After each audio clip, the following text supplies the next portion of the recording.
What's going on, everybody? It's gonna feel it is new. Excuse me. If you're new here, make sure you like, share, comment, subscribe. We're gonna get into Monday Night Raw this past Monday. It was an alright show. These shows was pre-taped. It's not live. I mean, I'm not sure if pretty much you know that, but we started with the women's. We're gonna have a women's war game match with Rhea Ripley against Team Live It Up Morgan at Survivor Series War Games. Which I still agree they don't need to really have one, but like I said before in my last video, I feel like it could be better than the men's one. Even though JD said the same thing, but I wonder where he got it from. Nah, there's no shout out to you. Shout out to JD. Shout out to Solo Master. If you guys not following them, make sure you guys just follow them. But Raw was a decent show. Is just more key points leading up into War Games. We seen something that I thought was already gonna happen in weeks' time with the whole Big Bronson Reed and Seth Rollins. I knew that finish was coming. As you see, Solo Sikoa helped Big Bronson Reed out in that match. I think it ended in a no contest, or maybe no. Bronson Reed did win the match, so him and Seth Rollins is 1-1 in their matches. Due to Solo Sikoa's interference for him. Now, I mean, I knew that was going to happen, but with the promo that Seth Rollins shot against Jimmy and Sami Zayn, like they still trying to get him to tag the Tribal Chief Roman Reigns, and he not trying to tag with no Tribal Chief Roman Reigns. He said, "I'm not tagging with no Tribal Chief Roman Reigns. I'm not doing it. It's final. I'm not doing it." So I'm like, damn. But that was in the beginning of the match. At the beginning of the night. I'm sorry, beginning of the night. But as you saw at the end of the night, it's like, damn. It's like Big Bronson Reed is already part of the Solo bloodline. So it's like it would make sense for Seth Rollins to be part of that team as well, just to get his hands on Big Bronson Reed. But I'm towards the end of this video. JD pointed out some great points on who that fifth member might be for War Games. As far as the Wise Man, Paul Heyman, still no word on him as of yet. Maybe we'll find out a little something come this, tomorrow's night tape show, which is SmackDown. All these shows is going to be taped for the rest of the year. They won't be back live until they, enter and Netflix or whatever. They won't be back live then, which was supposed to be like one of the biggest shows, of Raw, and they going back to 3 hours too. Oh man, I agree with JD and Solo. Me as a content creator, I'm definitely happy with the 2 hours, of review, because it saved us some time, but not for nothing. We get back into Raw. As you saw, Damian Priest and Gunther, the Ring General. Well, Gunther tried to get one up on Damian Priest, but Damian Priest is from the streets, like he said. So Damian Priest got his one up on Gunther.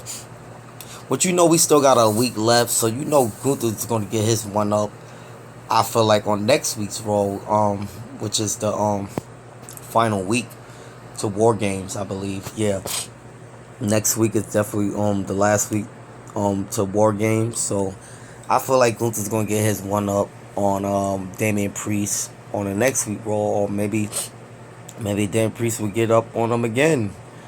But we all know that Damian Priest is not beating Gunther. That's not happening. Gunther gonna end up beating Damian Priest, and retaining the title. I already know that, and you're a fool to think that's not gonna happen. But Louis Kaiser attacked the Braun Breaker and Sheamus in the Intercontinental Championship bout. Louis Kaiser pretty much trying to make a name for himself in the names of the ring general Gunther. And Gunther he's like, yo, you gotta make a name for your own damn self. So he pretty much made a statement that night by attacking not only Braun Breaker and Sheamus, you know. So those are tough cookies to be just attacking like that, especially Braun Breaker. Like that definitely caught me by surprise, him attacking Braun Breaker. You know what I mean? You know Braun Breaker will come back for his get back. Oh, and Sheamus too. He's coming back for his get back.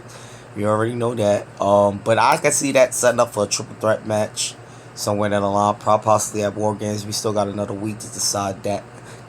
You know what I mean? So that's looking like that's what's going to happen, and it's looking like, excuse me, Braun Breaker is going to end up still coming out on top in that match.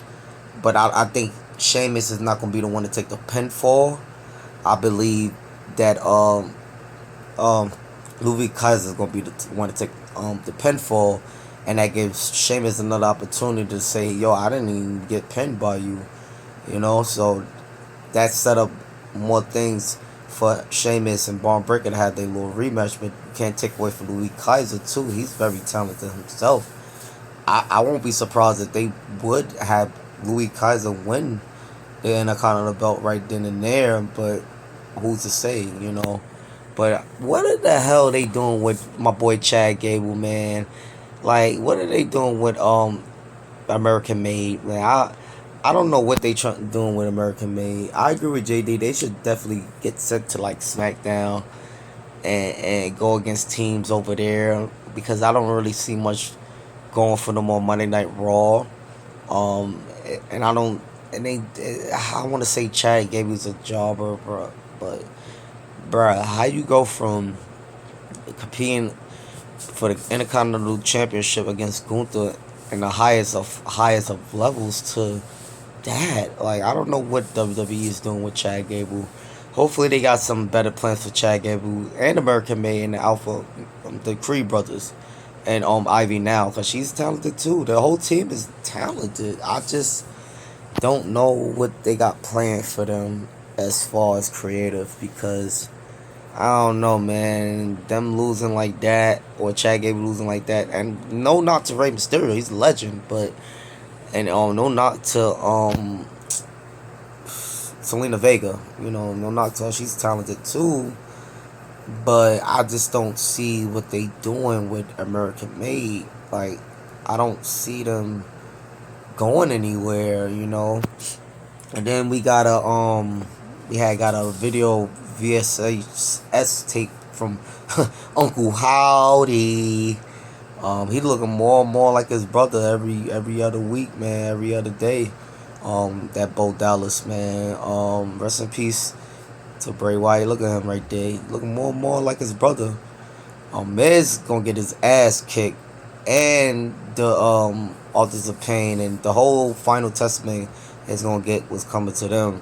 But I feel like they should have the Y6 definitely be on a PLE, a pay-per-view night.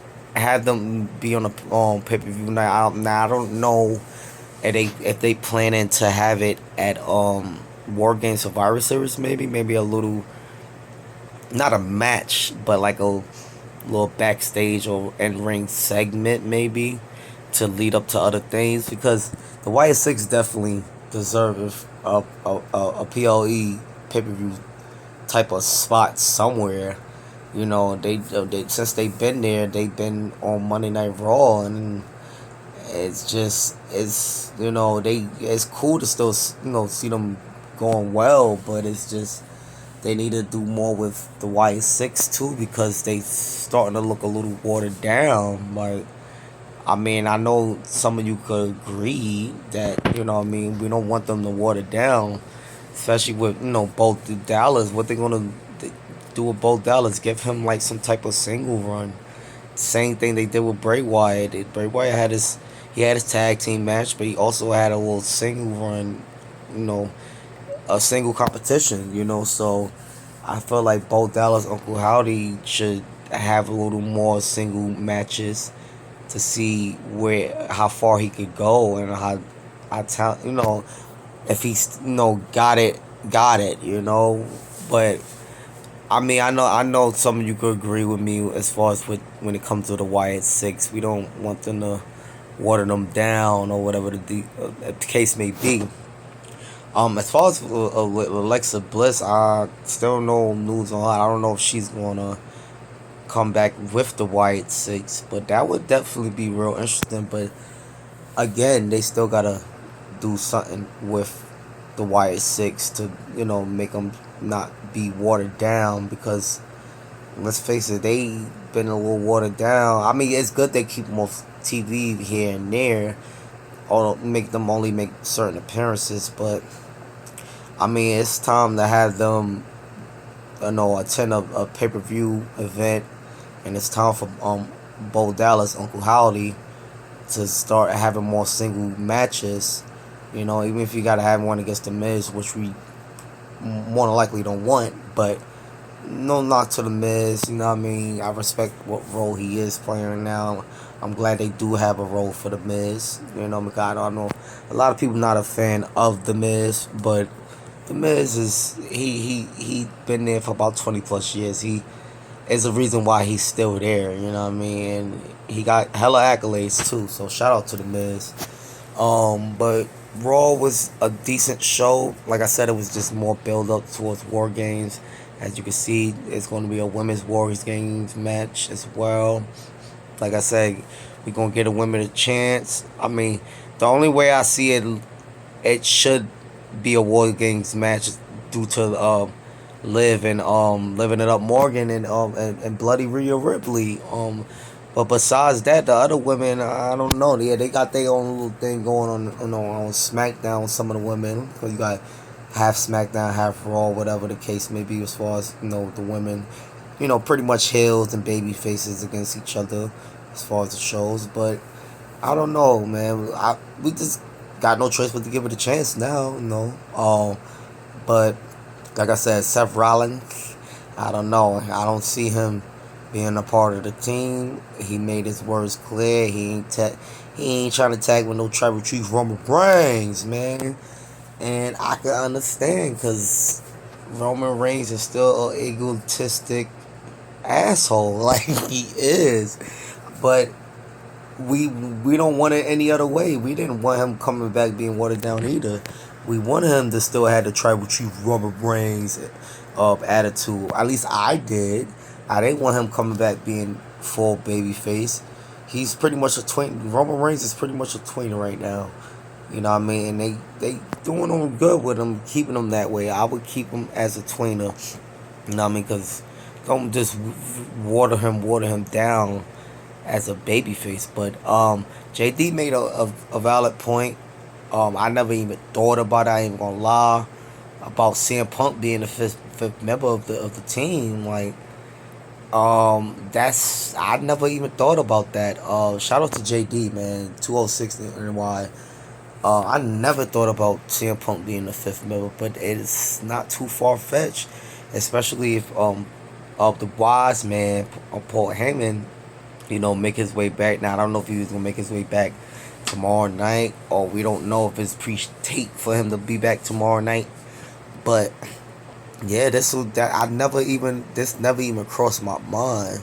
But he did also make a valid point. Like, do we want CM Punk that just competed in the Hell in a Cell against Drew McIntyre? That was a crazy match, and he definitely got some damage behind that match. We want to put him in a War Games type of match, which is like the same thing, which I'm pretty sure CM Punk won't mind, but I don't know, man. I never even thought about that, but yeah, you guys let me know what y'all thought about Monday Night Raw. Who y'all think gonna be the fifth member for the Tribal Chief Roman Reigns team? The OG Bloodline against the new Bloodline. Who y'all think is gonna be? But the CM Punk thing is definitely up in the air. Never really crossed my mind about that. Seth Rollins is, I guess he's still up in the air, but after that promo shoot backstage, I don't think so. I don't think Seth Rollins is just gonna tag with the Tribal Chief Roman Reigns. He's not doing it. He already made it clear. But you guys let me know what y'all think.